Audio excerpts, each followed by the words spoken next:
Hi hello. ഞാൻ ജോലിയുടെ ദോശ ഉണ്ടാക്കുക. ചിലപ്പോൾ നമുക്ക് കിച്ചൺ വർക്കും കിട്ടും. കിച്ചൺ വർക്കും നെയ്റ്റ് വർക്കും കൂടിയിട്ട് അപ്പോൾ 2 ശമ്പളം കിട്ടും കേട്ടോ നമുക്ക്.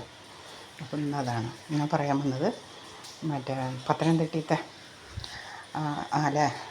മറ്റേ കുട്ടികളെയൊക്കെ ദിവസമാണില്ല. ഞാൻ അനാഥാലയം എന്നൊന്നും പറയാൻ ഇഷ്ടപ്പെടുന്നില്ല. ആരും ഈ ലോകത്ത് അനാഥകളല്ല. എല്ലാവരും അപ്പനും അമ്മയായിട്ട് ജനിക്കുന്നുണ്ട്. സാഹചര്യം മൂലം അനാഥകളായി പോവുകയാണ്. പുലിമുരുകത്തെ ഡാഡി ഗിരിജി ആകാമെന്നൊക്കെ വിചാരിച്ചായിരുന്നു ഗിരിജയിച്ച്. അതെല്ലാം പൊട്ടിപ്പാളിച്ചേ.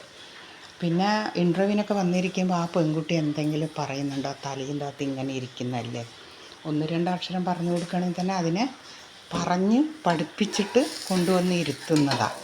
ആ ചെക്കനാണെങ്കിലും ചെക്കൻ്റെ അമ്മയാണെങ്കിലും, മനസ്സിലായില്ലേ? പിന്നൊന്നാമത്തെ കാര്യം എന്ന് പറഞ്ഞിട്ടുണ്ടെങ്കിൽ എന്തായിരുന്നു മലപ്പുറം കത്തി, അമ്പും വില്ല്.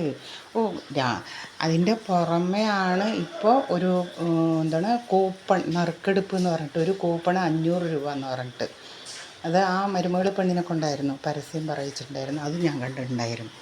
അപ്പോൾ എല്ലാവരും ഇപ്പോൾ ഒളിവിലാണെന്ന് പറഞ്ഞു. ഞാൻ പറയുകയാണെങ്കിൽ തക്കതായ ശിക്ഷ.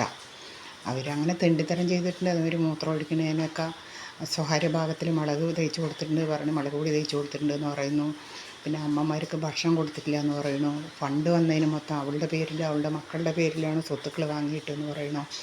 ഒരിക്കലും അവരിനെ വിടരുത്. അധികാരികൾ ഇത് കണ്ടില്ല എന്ന് നടിക്കരുത്. ഇതുപോലത്തെ കുറേ സ്ഥാപനങ്ങൾ ഒരുപാട് ശോഷണമായിട്ട് പോകുന്നുണ്ട്. പക്ഷെ അതാരും ശ്രദ്ധിക്കുന്നില്ല, ആരും വെളിയിൽ കൊണ്ടുവരുന്നില്ല. ഈ കുട്ടീൻ്റെ കല്യാണം ഈ കുട്ടീൻ്റെ പ്രസവത്തോടെ കൂടിയിട്ടാണ് ഇതെല്ലാം സത്യങ്ങൾ തെളിഞ്ഞത്. എല്ലാം തെളിയട്ടെ, എല്ലാം നല്ലതുപോലെ ആവട്ടെ. ഇരിക്കുന്ന അമ്മമാർക്കും ആ കുട്ടികൾക്കും നല്ലത് വരട്ടെ എന്ന് ദൈവത്തിൻ്റെ അടുത്ത് പ്രാർത്ഥിക്കുക. അപ്പോൾ എല്ലാവരും ലൈക്ക് ചെയ്യുക, ഷെയർ ചെയ്യുക, സബ്സ്ക്രൈബ് ചെയ്യുക, അടുത്തുള്ള ബെൽ ബട്ടൺ അമർത്തുക. അപ്പോൾ ഞാൻ ഇടുന്ന വീഡിയോ നിങ്ങൾക്ക് കിട്ടുന്നതായിരിക്കും. നിങ്ങളെന്താ എനിക്ക് സബ്സ്ക്രൈബ് ചെയ്യാത്തത്? എന്നെ ഇഷ്ടമല്ലേ? ഇഷ്ടമല്ലാത്ത കാര്യമാണോ? അപ്പോൾ എല്ലാവർക്കും സുഖമാണെന്ന് വിശ്വസിക്കുന്നു. ഓക്കേ.